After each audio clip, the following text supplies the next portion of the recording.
Hello friends, welcome to NT Skill channel. இந்த வீடியோவில் நம்ம என்ன கான்செப்ட் பார்க்க போகிறோம்னு பார்த்தீங்கன்னா ஜாவாஸ்கிரிப்டில் வேரியபிள்ஸ் அப்படின்னா என்ன அதை பற்றி தான் இங்கே நம்ம டீட்டெயிலாக பார்க்க போகிறோம். It is used to store a value that can be used during program execution. அதாவது வந்து பார்த்தீங்கன்னா உங்களுடைய ப்ரோக்ராம் எக்ஸிக்யூட் ஆகிறப்போ உங்களுடைய வேல்யூ வந்துட்டு அசைன் ஆகும். அதாவது உங்களுடைய வேல்யூ வந்து ஸ்டோர் ஆகுது. ஓகேங்களா? எங்கன்னா மெமரியில். ஸோ நீங்கள் கொடுக்குற வேல்யூவை எங்கே நீங்கள் ஸ்டோர் பண்ணுறீங்களோ அதுக்கு கொடுக்குற ஒரு நேம் தான் வேரியபிள் நேம் அப்படின்னு சொல்லுவோம். ஃபார் எக்ஸாம்பிள் நீங்கள் 10ன்ற ஒரு வேல்யூ அசைன் பண்ணுறீங்க. அந்த 10ன்ற வேல்யூ எதில் நீங்கள் ஸ்டோர் பண்ணுவீங்கன்னா ஒரு வேரியபிளில் நீங்கள் வந்துட்டு அசைன் பண்ணுவீங்க. ஓகேங்களா? இந்த அசைன் பண்ணுற ஒரு வேல்யூ தான் ப்ரோக்ராமுடைய எக்ஸிக்யூஷன் அப்போது மெமரியில் போயிட்டு ஸ்டோர் ஆகும். Okay, variable name can include letters, digits, underscore and dollar science. ஒரு வேரியபிளுடைய நேம் எப்படிலாம் இருக்கலாம் அப்படின்னு சொல்லிட்டு பார்த்தீங்கன்னா லெட்டராக இருக்கலாம், டிஜிட்ஸாக இருக்கலாம், அண்டர்ஸ்கோர்ஸ் இருக்கலாம், டாலர் சைன்ஸ் இருக்கலாம். ஓகேங்களா? பட் இதெல்லாம் ஓகே. ஆனால் வேரியபிளுடைய நேம் வந்து பார்த்தீங்கன்னா டிஜிட்ஸில் உங்களுக்கு ஸ்டார்ட் ஆகக்கூடாது. அதாவது நம்பர்ஸ் இருக்கலாம், ஆனால் நம்பரில் ஸ்டார்ட் ஆகக்கூடாது. ஓகேங்களா? இதெல்லாம் வந்துட்டு ரொம்ப இம்பார்ட்டண்ட். ஏன்னா இதெல்லாம் வேரியபிளுடைய ரூல்ஸ் அப்படின்னு சொல்லுவோம். Variable names cannot contain spaces. உங்களுடைய வேரியபிள் நேமில் எந்த ஒரு ஸ்பேஸும் இருக்கக்கூடாது. ஓகேங்களா? Variable names are case sensitive. Case sensitive அப்படின்னா என்னென்னா, இப்போ நான் வந்துட்டு ஸ்மால் லெட்டரில் ஏஜ் அப்படின்ற ஒரு வேரியபிள் நேம் கொடுக்குறேன். அதே இன்னொரு இடத்துல சேம் ப்ரோக்ராமில் கேபிட்டல் லெட்டரில் ஏ யூஸ் பண்ணிடுறேன். அதாவது ஏஜ் அப்படின்றத கேபிட்டல் லெட்டரில் நான் எழுதுறேன்னு வச்சுக்கோங்களேன். ஸோ இது ரெண்டுமே டிஃப்ரெண்ட்டாக அது பார்க்கும். வெவ்வேறு வேரியபிளாக அது வந்து கன்சிடர் பண்ணும்.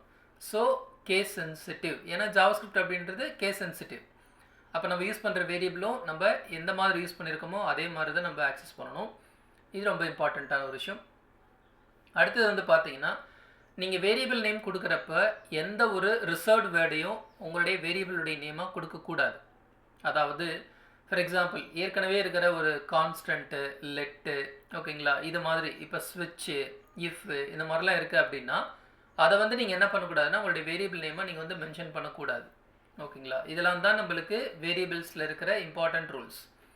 நெக்ஸ்ட் வந்து பார்த்தீங்கன்னா இந்த வேரியபிளுக்கான சின்டாக்ஸ் என்ன அப்படின்னு பார்க்குறப்போ VAR. ஓகேங்களா? Space variable name. இங்கே VAR அப்படின்றது கீவேர்ட், வேரியபிள் நேம் அப்படின்றது வேரியபிளுக்கான நேம். நீங்கள் என்ன நேம் வேணாலும் கொடுத்துக்கலாம். நீங்கள் நேம் கொடுக்குறப்ப இந்த ரூல்ஸ்லாம் மைண்டில் வச்சுக்கணும். அதாவது நம்பரில் ஸ்டார்ட் ஆகக்கூடாது, உங்களுடைய வேரியபிள் நேமில் ஸ்பேஸ் இருக்கக்கூடாது. ஒரு வேளை டபுள் வேர்டு அல்லது ட்ரிபிள் வேர்டு வருது அப்படின்னா நீங்கள் அண்டர்ஸ்கோர் யூஸ் பண்ணி நீங்கள் என்ன பண்ணலாம், டிஃப்ரென்ஷியேட் பண்ணலாம். அல்லது ஒரு வேரியபிளுடைய நேமில் வர அடுத்தடுத்த வேர்டுக்கான ஃபர்ஸ்ட் லெட்டர் இங்கே கேபிட்டல் லெட்டரில் கொடுக்கலாம்.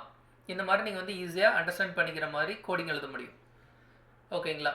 ஸோ இதில் வந்து நீங்கள் வேல்யூ இனிஷியலைஸ் பண்ணுறீங்க அப்படின்னா VAR வேரியபிளுடைய நேம் ஈக்குவல் டு உங்களுக்கான வேல்யூ. நீங்கள் என்ன வேல்யூ கொடுக்குறீங்களோ அந்த வேல்யூ நீங்கள் கொடுத்துக்கலாம். ஓகேங்களா? ஸோ அது வந்துட்டு இனிஷியலைசேஷன் அப்படின்னு சொல்லுவோம்.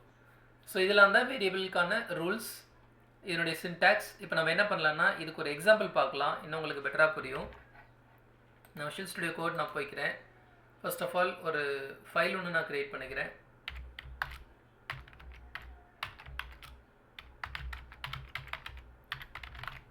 JS variable.html.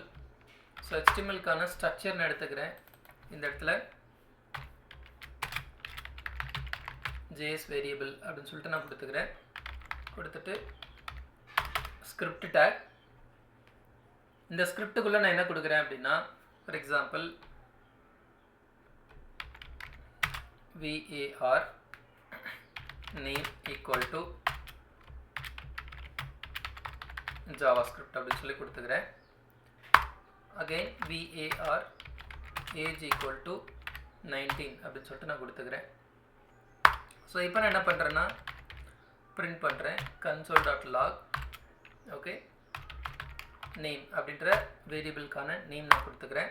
நெக்ஸ்ட் console.log, அடுத்ததாக ஏஜ் அப்படின்ட்டு நான் கொடுத்துக்கிறேன்.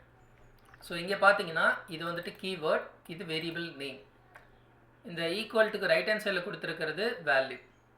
இது ஸ்ட்ரிங் வேல்யூன்றதுனால நான் டபுள் கோட்ஸில் கொடுத்துருக்கேன். அதுவே இந்த இடத்துல பார்த்தீங்கன்னா 19 அப்படின்றது நம்பர், இது வந்துட்டு ஹோல் நம்பர்.